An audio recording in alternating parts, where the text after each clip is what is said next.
সৌন্দর্যের আরেক নাম হচ্ছে ফুল। ফুল পছন্দ করে না এরকম মানুষ খুব কম পাওয়া যাবে। ফুল এমন একটি বস্তু যা ভালো না বেসে থাকা যায় না।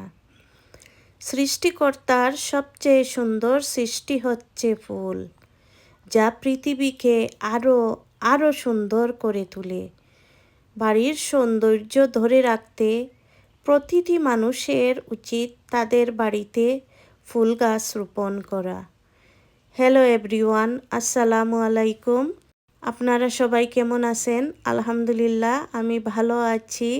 আজকে অনেক সুন্দর একটি ভিডিও আপনাদের সাথে শেয়ার করেছি। আশা করছি আজকের ভিডিও আপনাদের কাছে অনেক ভালো লাগবে। আর যদি ভালো লাগে তাইলে লাইক, কমেন্ট ও শেয়ার করতে ভুলবেন না। এখন আমার কাজ হলো সকাল উঠেই ঘরের সামনে বের হওয়া আর এই ফুলগুলোকে মন ভরে দেখা। আজকের ভিডিও আপনাদের কাছে কেমন লেগেছে কমেন্ট করে জানাতে ভুলবেন না। আল্লাহ হাফেজ।